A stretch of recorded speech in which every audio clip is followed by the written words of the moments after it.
MoCRA, aka the Modernization of Cosmetic Regulation Act of 2022, which was signed into US law in late 2022.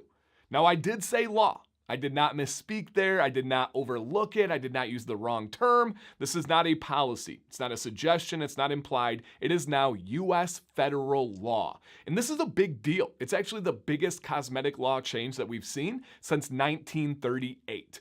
Now, companies do want to make sure they are learning about this and then following everything that is laid out. Most of it's not going to go into effect until the very end of 2023, and some of it even later. However, you want to take care of business, no pun intended. And I do want to start by saying this. I made a similar video recently on IFRA, which is the guidelines for safe fragrances in our beard products and cosmetics in general. And I had people in the comments and on the sidelines saying things like, he is trying to kill small batch companies. He is trying to get rid of the little guys. And that's just the absolute opposite of the truth. It doesn't take much to look into this channel to see my passion for these small batch companies and trying to help them. I'm not trying to scare or hurt anyone. I want them to be informed. Maybe these companies haven't heard this information before, and this is giving them that intro to really look into it. Maybe they have heard stuff or seen stuff, but maybe this is a better way to digest the information so they can take it seriously and get it moving. I want to make sure no small business is going to get shut down because of something they missed. I want to make sure they are taking care of everything they need to do so they can stay on the up and up to continue their passion, to continue giving back to you guys and making great products. So I want to make sure I'm clear there, and I do want to introduce myself. My name is Dan C. Bearded. I appreciate you guys being here. This is what I do for a career, and I absolutely love it. This is not going to be a highly viewed video. It's not going to go viral, but I love these details. I love breaking down what's actually going on and then delivering it to those of you that really care about this stuff. So if that sounds good to you, hopefully it does because you're here, hit that thumbs up on the video for me real quick. It's free. And then if you're new here and you like learning about beard care companies or beard products in general, or just beard care and styling, consider subscribing, and we're going to get into this video. So MoCRA. Essentially what this does is kind of two things. On one side, the consumers are going to know more about the products that they're using and the companies and how they are making them. That's important. On the other side, companies are going to need to give more information to the government and to the consumers about the products they're making and how they're making them.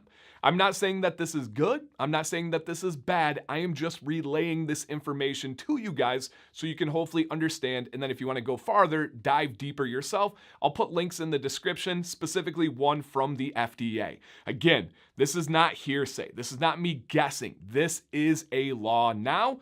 There's a couple of gray areas, and we will go over those in the video. So first thing that's going to impact these beard product companies is by the end of 2023, you must register your company with the FDA, and you must register every product you make and the ingredients with the FDA. Now, let's say you make a new company beyond this, because somebody say, well, what if I start a company in 2024? You have 60 days to report all of this information to the FDA to stay in compliance with this new law.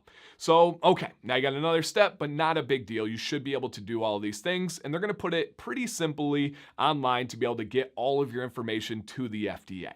Beyond that, you need to now report things like possible allergens and especially any adverse incidents. So if you're a beard product company and someone says, hey, I broke out in hives and had a really bad reaction to this product, if they reach out to you, it is now law that you need to report that to the FDA, and you need to report it within 15 days.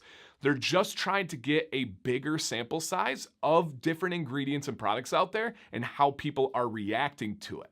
Now, one of the biggest changes with MoCRA, arguably the biggest one, is now the FDA has the ability to mandate recalls. They couldn't do that. I know some of you are like, what? They couldn't do that before? Not with cosmetics, right? We know other industries that can happen, right? Like food and automobiles. Well, now in cosmetics, the FDA can go in and say, hey, we know this fragrance oil right here is causing problems that we did not expect, and we're going to make a recall. So if any company is using this ingredient, you must give a refund and get the information out there to the consumers that purchased it. Pretty standard in most industries, but it's kind of a new thing to cosmetics. And if we're looking at it, right? Okay, oh man, that's a bummer on companies. We want people to be safe. If there is something out there that's harming people, that's more dangerous than they thought, I hope we would want to be educated on those things.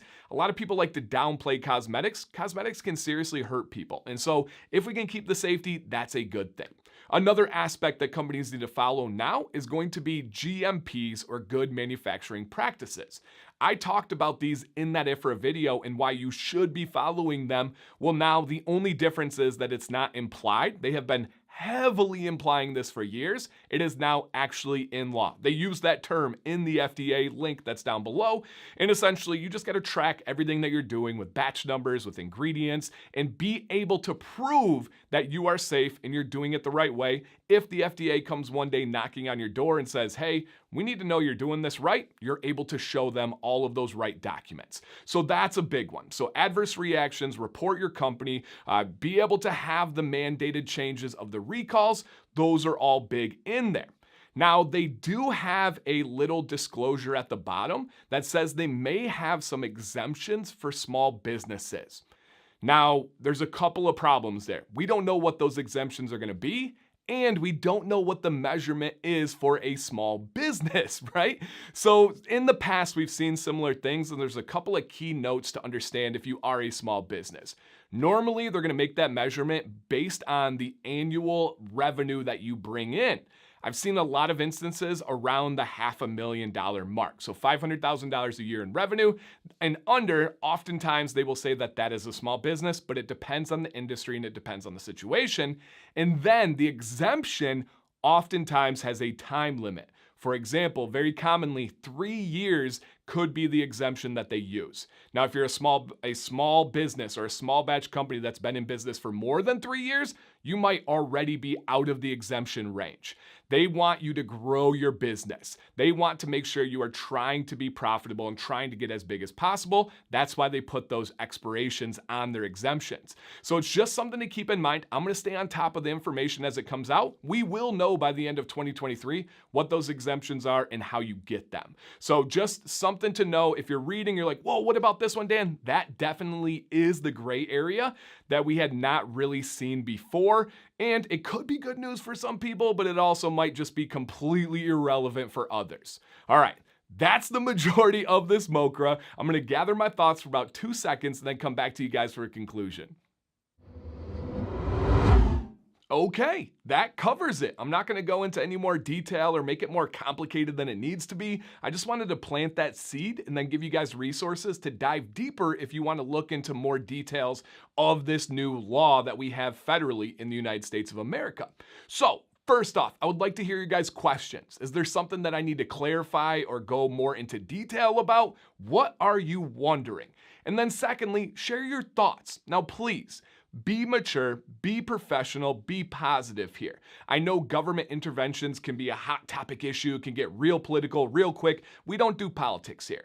I want common sense. I want logical people. I want people that are not just trying to complain or just regurgitate buzzwords that they hear. And again, this is not political. I'm not talking about one side or the other at all. I just want to have a good civil discussion. I believe this channel and this community proves that you can do that. That we can talk logically, that we can look at a situation and have a professional, mature discussion and not resort to name calling, not resort to getting all emotional. Let's just talk about what it is and then how we can help these great companies be as successful as possible as they move forward. Cannot wait to read your questions, to read your comments, and engage in this conversation. Thank you guys for watching today. My name is Dan C. Bearded. Please stay bearded and stay positive.